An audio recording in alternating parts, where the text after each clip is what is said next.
If your enemy is secure at all points, be prepared for him.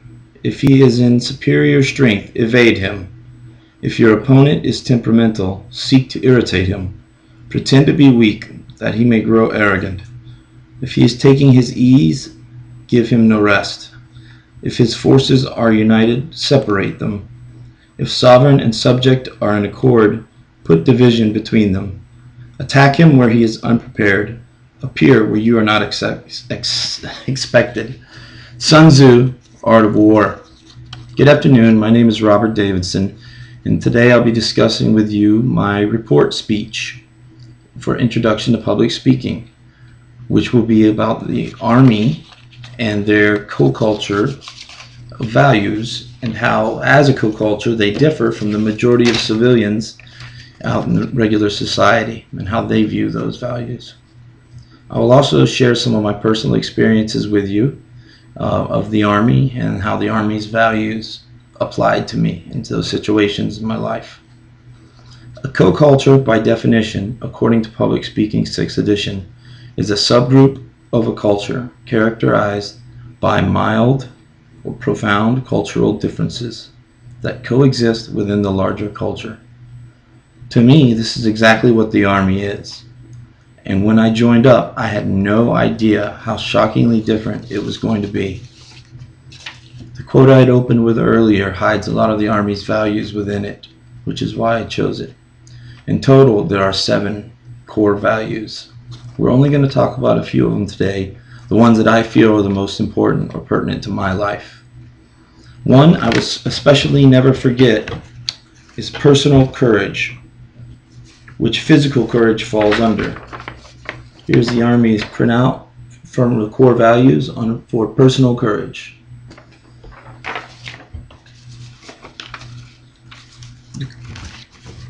In the Army, this means overcoming fear of bodily harm while performing your duty. That was straight out of the Army values. The clear difference between civilian life and Army life, it can be described best using an example like running 2 miles. As a civilian, once you hit the 1.5 mile mark, let's say you become tired, you can just simply stop. But in the Army, quitting is not an option just because you are tired.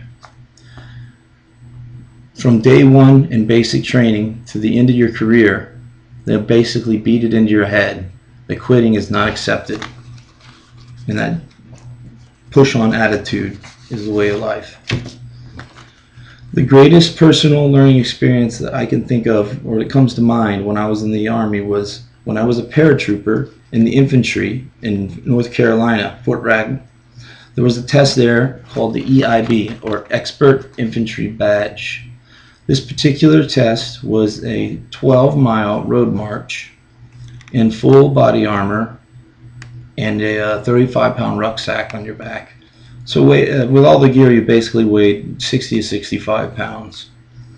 And you normally had 3 hours to complete this course, which generally is more than enough time.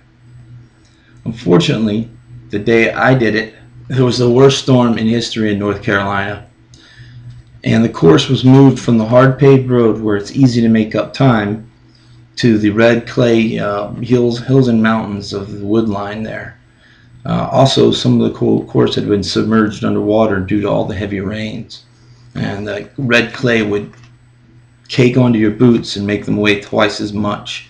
It got quite agonizing after a while. It was one of the most painful days of my life. The 3-hour period felt like it was 12. I could literally feel the skin tearing from my heels as I stepped through the puddles. That's not an exaggeration. It would take me weeks to recover from this physical exercise, and I will never forget that, no matter what. It taught me so much more than I ever thought I could do, mentally and physically. I was new to my unit at the time, fresh out of basic training, completely untrained and unpracticed or prepared for this event, while most of my unit had the advantage of pre-training and getting in shape for it. And no matter how bad I wanted to quit, which I did at the time, the sergeant who was with me would not let me. And I mean that literally. He actually would not let me quit. To them, quitting is not acceptable. But without these experiences, that I would have never become the person I am today. The co-culture of the Army is different from everyday society in so many different ways.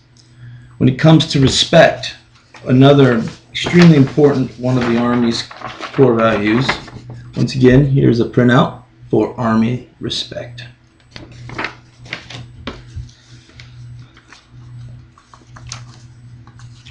By comparison, respect is something in the civilian world you generally don't get unless you give it, or you get it by earning it. But in the military world, respect is mandatory and expected. From the U.S. Army Training and Doctrine, respect is treating others with consideration and honor. It is the ability to accept and value other individuals, and it's also something that is expected. You are expected to respect everyone around you. And like I said, it is mandatory that you respect those who are above you in rank. The real differences between civilian values and how they're viewed in the Army Corps values, it lies in the consequences. As a civilian, nothing can really happen to you for showing a lack of respect, except for maybe somebody considering you rude. In the Army, a lack of respect can negatively affect you in many ways. One of them is the front-leaning rest position or push-up position, which can last for minutes to hours depending on the severity of the lack of respect. And it will teach you, and it does hurt. Your lack of respect could get you in as much trouble as what's known as an Article 15. And I have here an actual, it's all hard to see, an actual Army Article 15 printout. Basically, according to About.com, U.S. Military Article 15 is a non-judicial punishment that can be awarded for minor disciplinary offenses. As you can see, the Army's co-culture clearly defines how their values are to be interpreted. And although we only touched on two of them today, you can imagine how many differences between civilians and Army culture could continue all the way down the line. From my own personal experiences, I see cultural differences as a positive, not a negative. We have so much to learn from each other culturally. It would only help to strengthen our own cultures. Thank you.